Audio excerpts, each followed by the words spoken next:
सद्गुरु साईनाथ महाराज की जय। सुप्रभात, साई प्रभात।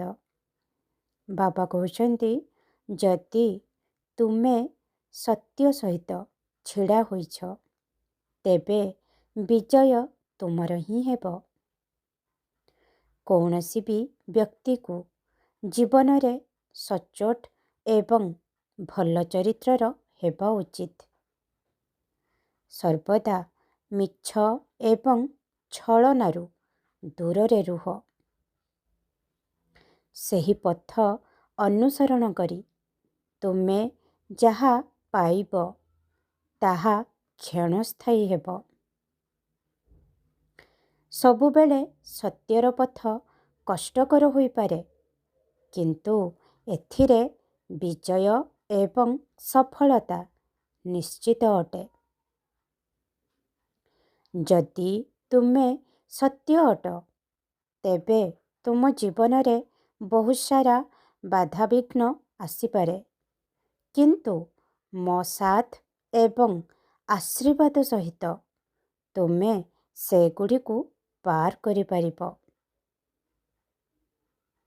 मने रख, जदि तुमे काहाठारू ऋण नेइछ तेबे निश्चित भावरे फेराई दियो, नचेत सेही ऋण परिशोध करिबा पाई तुमको पुणी थरे जन्म नेबाकू पड़िबो।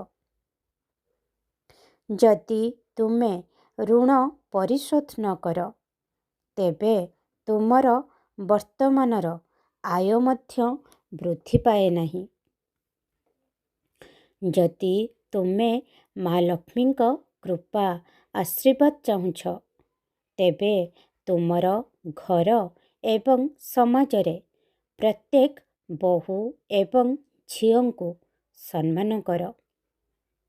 मोर आशीर्वाद मोर समस्त पिला मानक उपरे अछि। खुशरे रुह। बहुत सारा आशीर्वाद करुछि। आसंतु सांग होई बाबांक प्रार्थनारू निजर दिनटी को आरंभ करिबा। बाबांक श्रीचरण रे प्रणाम करी बाबांको आजिर दिनटी पाई धन्यवाद देबा। ओम श्री गणेशाय नमः। ओम श्री साईनाथाय नमः। साई बाबा के 11 वचन। जो शिरडी में आएगा आपत दूर भगाएगा। चढ़े समाधि की सीढ़ी पर, पैर तले दुखों की पीढ़ी पर। त्याग शरीर चला जाऊंगा, भक्त हेतु दौड़ाऊंगा। मन में रखना दृढ़ विश्वास, करे समाधि पूरी आस। मुझे सदा जीवित ही जानो, अनुभव करो सत्य पहचानो। मेरी शरण आ खाली जाए, हो तो कोई मुझे बताए। जैसा भाव रहा जिसी जन का, वैसा रूप हुआ मेरे मन का। भार तुम्हारा मुझ पर होगा, वचन न मेरा झूठा होगा। असह्यता लो भरपूर, जो मांगा ओ नहीं है दूर।